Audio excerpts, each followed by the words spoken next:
So this is the Commitment of Traders report, and here we have something very bizarre going on. Something that I'm trying to figure out, but it's really hard to wrap my mind around it because some stuff that is happening now hasn't happened before, and it's just totally bizarre. So here we have the gold futures, and what you see here is the price rose, and the commercials got more short, the speculative funds got more long, yet the total open interest, the total number of contracts, fell. So that means that the percentage that the commercials make up of the total open interest rose to over 40% again. So it's quite a commitment here. They're betting that the price of gold is going to fall. But then you look at silver, and it's just exactly the opposite, so much the opposite that I've never seen a Commitment of Traders chart so bullish for silver. You have open interest that rose.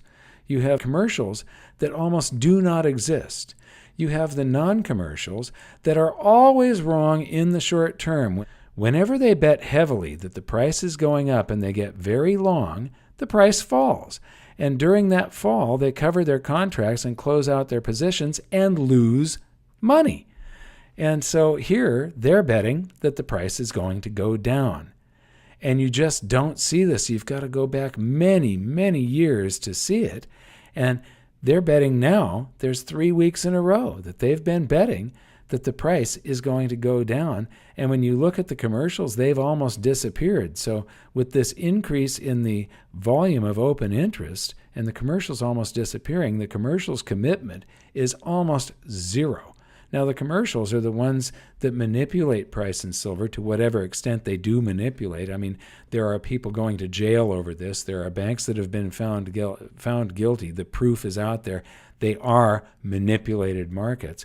But I don't think they're quite as manipulated, at least for silver, as Ted Butler suggests. They are manipulated, and I do agree with this, and I've always stood behind Ted Butler. But here, what we see is the gold chart. And you can see that since in this whole century, pretty much, since 2001, they've just been net short on gold.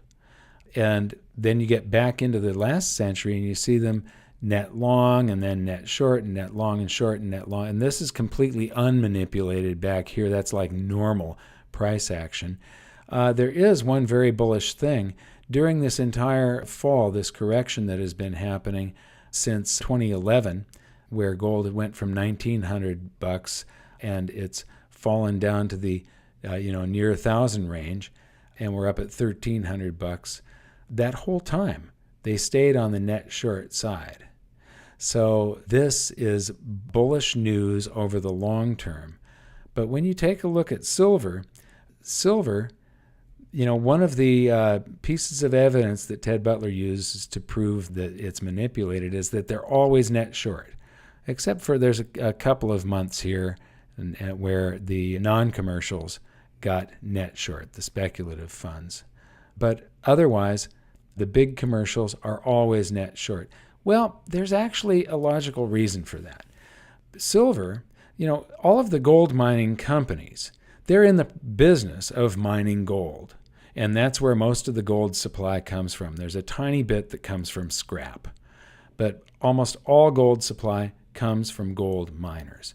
Silver, on the other hand, 60-70% of silver's annual production comes as a byproduct from mining other base metals like copper, tin, lead, zinc, and so on. And gold. But very little of that comes from gold. Most of it is from copper, lead, and zinc. And so the fact that we're seeing this Commitment of Traders action where the commercials have almost completely disappeared from the market suggests only two things: that the commercials think that the silver price is going to explode and gold isn't, or it's suggesting that there is going to be a worldwide global slowdown and that the amount of silver that is actually being produced as a byproduct of mining copper and tin and lead and zinc is slowing down. Copper is used as plumbing pipe and wiring. And most of that's driven by the Chinese housing boom and the rest of the world that's in a real estate boom right now. And zinc castings for cars and lead for lead acid batteries for cars.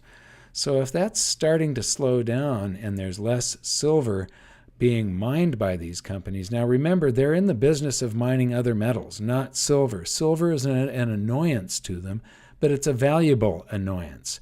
So when they get silver, they sit on it for a little while. It isn't important for them to sell it right away, especially because it's so easy to just store it and then sell a futures contract and get some cash out of it that you can work with. They've got the silver, so this is a covered position. They can deliver into it. They've got the silver behind it. It's not a naked short position. It's a covered short position. And so they're sitting on silver. They sell a contract. That means it's now hedged and the price doesn't actually fluctuate anymore, regardless of what the price of silver does. When the price falls, the contract goes up because it's a short contract. If the price rises on silver, the contract falls. So when whatever they agree to when they sell the contract, that's the price that is locked in on that silver, and they've got that cash to work with. So there's a reason for them to be sitting on silver. There's a reason for them to be net short for these producers. But this action that has happened lately is the most bullish thing, because it says that either there's a global slowdown coming, which means that just when people want to rush into gold and silver, there's also going to be no silver available. The production is going to disappear, or it means that the big commercials believe that the price of silver is about to explode. And this, the gold-silver ratio, is what is going to be correcting. Right now, there is this rare opportunity. It's above 80 significantly right now. And we had a few weeks in 2016 and several weeks back in 2009 and a week or two back in 2003 where you could have bought silver at this. Right now, it's cheap compared to gold. So this is a huge opportunity that I see. And recently, I just made a significant purchase of silver again, and it was because of this and because of the commitment of traders. But I want to show you one other thing. There are certain times when there's an opportunity to buy that are better than others. Now, this is the price of gold, and this is a 3-year graph with the 50 and the 200-day moving average. And whenever you can buy when the price is below both of these lines, that tends to be a very good buying opportunity. You want to buy when the price, and right now, gold is above both its 200 and its 50-day.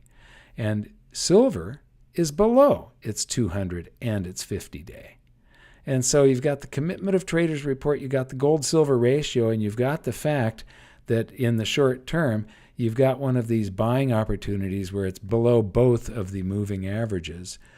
This is a close-up of gold, and you can see that it's well above both lines. And here's a close-up of silver, and you can see, this was yesterday, it fell today, it's back below the 50-day moving average again. But anyway, I just recently made a purchase. I believe I made it back here because of all of these things and the way they add up.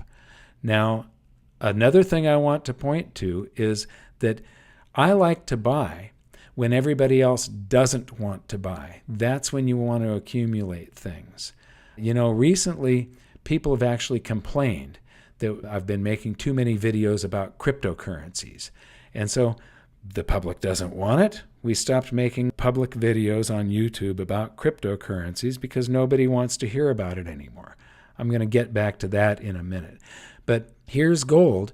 And right now, a lot of people don't want to hear about gold. This is the U.S. Mint's coin sales of gold coins. And what you see here is that it's gone from over 130,000 ounces per month down to below 5,000 ounces, 4,500 ounces. So this is more than a 95% drop in sales since 2009. 95%.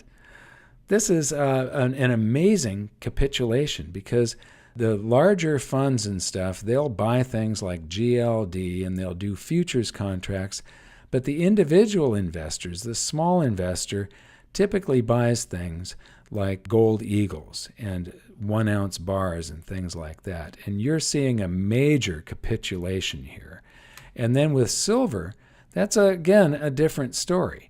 But back in 2008, 2009, the average was about 1.5 million ounces a month, and then it rose to about 4.5 million ounces a month in 2015, 2016. But now it's down. If you average this out, you're at less than 1 million ounces a month. So it, again, has fallen almost 80% or more than 80%. So again, when you add all of these things together, this is a very, very bullish sign for the precious metals. Now, when it comes to cryptocurrencies, I mentioned the 50 and 200-day moving averages, and I mentioned that nobody wants to hear about cryptocurrencies anymore because a lot of people that bought when cryptocurrencies were real popular and Bitcoin was up near 19,000 are now underwater. I made some videos where I took some profits up in these areas and converted into silver. Got a lot of flack from the cryptocurrency community for that.